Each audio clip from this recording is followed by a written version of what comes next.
Caríssimos irmãos, caríssimas irmãs, louvado seja nosso Senhor Jesus Cristo. É Dom Petrini que está falando para comentar a liturgia do domingo 30 de agosto, 22º domingo do tempo comum.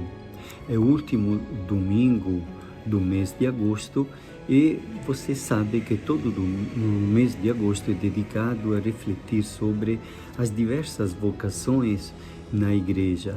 Vocações são chamados de Deus a nós. Ele nos chama à vida, Ele nos chama a ter uma responsabilidade nesta vida, quer seja um pai de família, quer seja um profissional, desde as atividades mais simples, como alguém que fabrica pão e pode fazer o melhor pão da cidade para a alegria de muita gente que se alimenta com aquele pão, até alguém que se torna um grande cientista e pode descobrir a vacina contra um vírus perigosíssimo.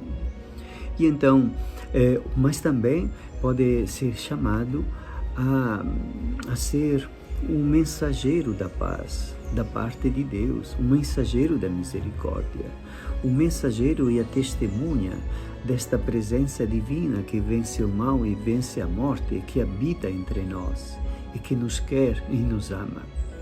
Então, hoje recordamos de maneira muito especial a vocação dos catequistas e das catequistas, quer dizer, pessoas que encontram tempo, disponibilidade, prazer para educar na fé crianças para a Eucaristia, adolescentes para o Santo Crisma, de tal maneira que com sacrifício desenvolvem estas atividades durante anos e anos. Eu quero agradecer e também convidar muitas pessoas, jovens, senhoras, senhores que dispõem de tempo e que podem dedicar-se a isto para chegar até o pároco, para dizer, caso necessite de mais um catequista ou de uma catequista, eu estou à disposição.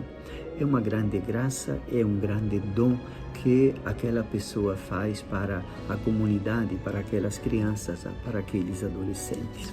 E agora quero comentar rapidamente as leituras.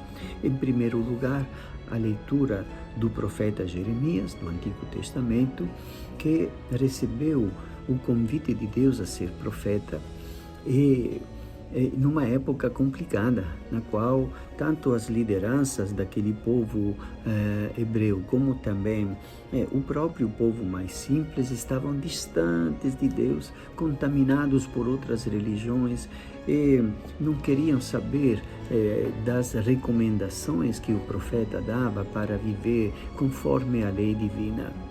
E então ele estava cansado, disse comigo, não quero mais lembrar disso, nem mais recordar o nome, falar no nome dele, no nome de Deus. Senti então dentro de mim, diz o profeta, um fogo ardente a penetrar-me no corpo todo. Quer dizer, a urgência de comunicar a palavra de Deus e a sua lei, a sua presença misericordiosa, não é uma coisa que se pode jogar fora. Quando Deus nos chama a isso, é a nossa tarefa principal na vida. E Jeremias testemunha que ele não conseguiu desfazer-se desse compromisso, porque era o próprio Deus que tinha dado a ele aquela responsabilidade. E a carta aos Romanos é de uma beleza rara. É o capítulo 12 da carta aos Romanos, logo no começo, quando Paulo fala assim, não vos conformeis com o mundo. O que quer dizer não vos conformeis com este mundo? Não procurai não ter a mesma forma, o mesmo formato, a mesma cabeça, a mesma mentalidade, a mesma atitude, o mesmo comportamento. Não fique alegrando-se com as porcarias com as quais todo mundo se alegra e buscar na vida de conquistar as mesmas coisas que não prestam, que muita gente quer buscar. Não vos conformeis com o mundo, mas transformai-vos, renovando vossa maneira de pensar e de julgar, para que possais distinguir o que é a vontade de Deus, isto é, o bom, o que lhe agrada, o que é perfeito e o que dá satisfação ao nosso coração e gera um bem para a nossa vida e a vida deste mundo, de muitas pessoas. Esta leitura é grandiosa, nós deveríamos decorar este trecho da carta aos Romanos. O Evangelho de hoje é o Evangelho de Mateus, no capítulo 16, continuação de quando Jesus pergunta: quem dizem que eu sou? É um profeta, é João Batista e tal. E vocês, quem dizem que eu sou? Pedro responde: tu és o Cristo, o Filho de Deus vivo. E ele elogia Pedro. Mas depois, Jesus começou a mostrar a seus discípulos que devia ir a Jerusalém e sofrer muito da parte dos anciãos, dos sumos sacerdotes e dos mestres da lei, e que devia ser morto e ressuscitar ao terceiro dia. Eles não estavam preparados ainda para receber uma notícia tão chocante. E Pedro tomou Jesus à parte e começou a repreendê-lo, dizer-lhe: Deus não permita tal coisa, Senhor, que isso nunca te aconteça. Jesus, porém, voltou-se para Pedro e disse: vá para longe, Satanás. Olha como ele chama Pedro. Mas qual é a razão?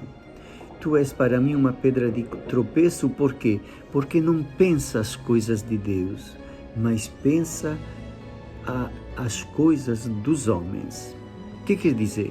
Que não usa a mentalidade e não procura entender qual é o misterioso desígnio de Deus, de bem, mesmo através daquela paixão e cruz, para poder chegar à ressurreição.